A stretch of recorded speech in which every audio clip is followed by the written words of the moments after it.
Hey, welcome to the Podcast Domination Show, where we help you launch, grow, monetize, and dominate the podcasting space. This is a show where we believe that if you can get attention with your podcast, you can influence someone.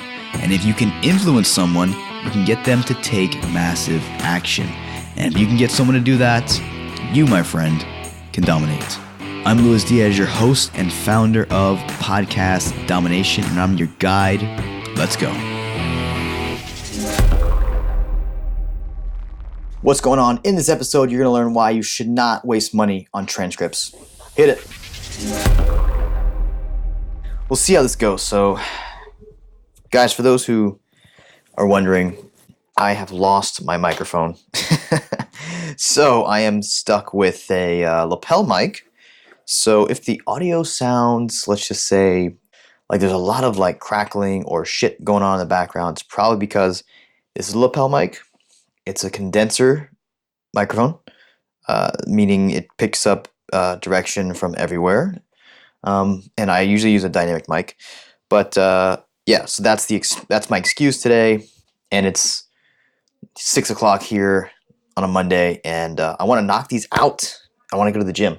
So this is going to be a quick one, guys. What is up? Welcome back, or welcome for the first time to the Podcast Domination Show, where we show you how to launch, grow, monetize, and dominate your podcasting niche or niche, however you like to pronounce it. And today we're going to be talking about something that I've really pondered on, and I think it's really important that you don't waste money on this thing. And I want to help you. I want to maybe argue the point. Some people probably argue against this, but transcripts. Do you need them? Do you not need them? Are they important at all for SEO and blah, blah, blah? Or are they just a waste of money? I want to ask you a question to start things off. When was the last time you went to a website and read the entire transcript? When did you ever find a transcript helpful besides like, in a court case where you're trying to like verify some information or that someone said something, right? There's very little use for transcripts from a consumption standpoint. Now, for SEO, they might be decently good. You know, I'd love for someone to present some statistics, because everyone says, like, and I've even said this in the past, so it's just me being wrong, like I am all the time, right? But I've said in the past, like, yeah, they're great for SEO, and most people will think they are, and like, yeah, they probably are better than just not having anything, but I don't know how helpful they really are to proving an ROI, meaning a return on your investment, right? So you spend, I don't know, $30, $40 at Rev, or you spend, money for paying someone to transcribe your podcast out, and then they go on your website. Maybe they're on a PDF file. So if they're on a PDF file, they're getting 0. They're not getting indexed by Google, so that's a waste of time for SEO, right? So they're there for maybe the 1 or 2 people who actually want to click it and read their entire conversation you have with someone, or maybe just a random podcast. Now stick around, because I'm going to show you exactly how I would recommend you using these in a second, but I just want to make sure like we're on the same page here. Like, nobody reads transcripts, and if you do read transcripts, I'd love for you to DM me on Instagram and say, hey asshole, I read transcripts. Luis Ryan Diaz on Instagram. But I don't think really anyone reads them, at least not to my knowledge. From what I've studied and asked people, when I've researched, like, I don't really know that there's many people reading these things. So let's cut to the chase here. How do you use them? When should you use them? Maybe why you should use them. Okay, let's start with the when, right? So I would typically use transcripts when I am either interviewing a big name guest, and I want to specifically pull a lot of quotes out of there for them, because I want them to share this episode. So that's number 1. Number 2 time I would do it is when I am doing a short episode, maybe like this, to it's under like 15 minutes or so, and basically I'm not going to take the transcript and just stick it on some other platform, call it an article, right? What I would do is have a writer go through it, clean it up, really condense the content down, and keep it somewhat similar taste as the audio version of this, right? So That's how I would use them. And then I repurpose them on places like Medium, LinkedIn, Facebook, Instagram. They're great for captions. If you have a good writer on your team who can take a transcript and turn it into an actual really good looking blog post, right? You can also use them in emails. You can also use them, let's see, where else? I know I'm missing someplace. I said LinkedIn, I said Facebook, Instagram. You can also use them in your YouTube channel, right? So if you have an episode that goes up as a podcast and also a YouTube video, you can take the condensed blog version of it and use it on the description for better SEO. It's actually easier to rank YouTube videos than it is to rank typical blog article or a blog piece that's coming from your website. So that would be another use case for it.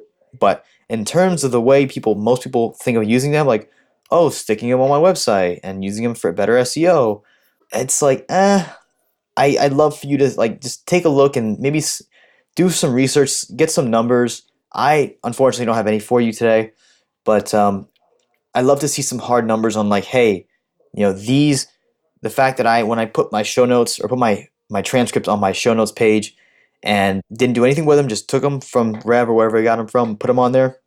My traffic went up this much, and as a result, my sales or my number of clients went up this much.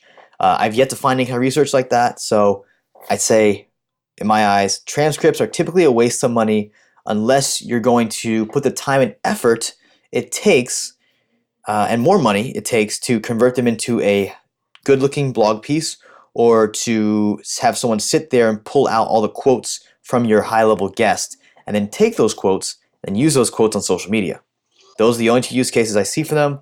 I'm sure there's other reasons or other things that you can use them for, but in my opinion, I don't see them being much more useful than that, especially for the money you're putting out for them. I mean, 15, 20, 30, 40 bucks, depending on how long your episode is, it can get really expensive really fast. So there you have it, my friend. That is why I think transcripts are typically a waste of money. If you have questions, if you want to connect, or maybe you have an argument, I'd love to hear your argument.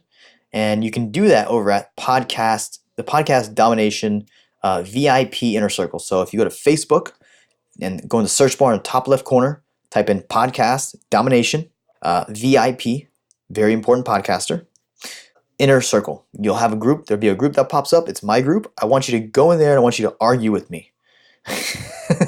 I'll probably kick you out. No, I'm just kidding. Go in there. If you have a rebuttal, if you want to share, if you want to connect, that's the number one place to go to connect. All right. So Facebook, Podcast Domination, VIP Inner Circle, and we will connect there, my friend. I'll see you later.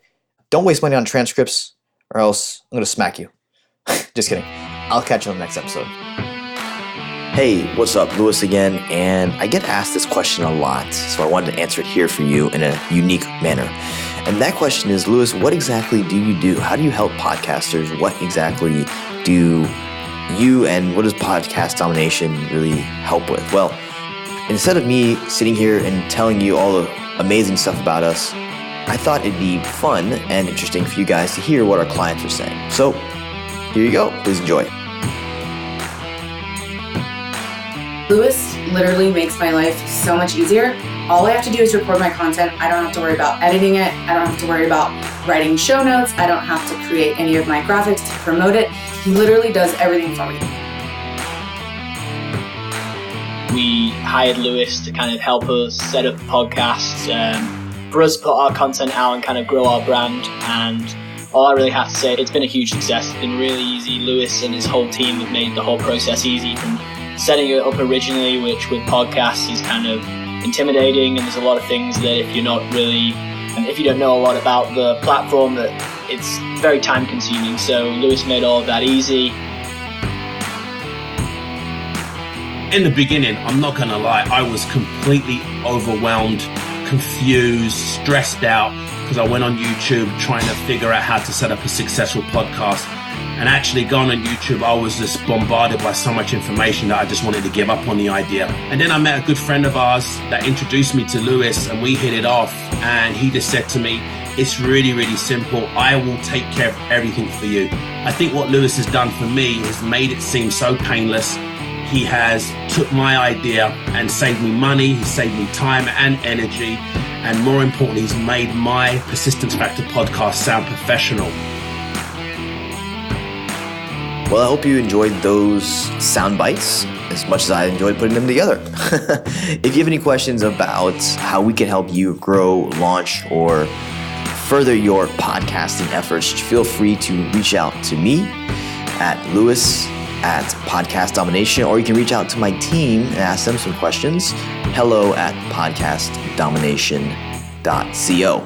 Both are .co. Just make sure that's, keep that in mind. Anyways, I'll see you on the next episode. And until next time, keep dominating.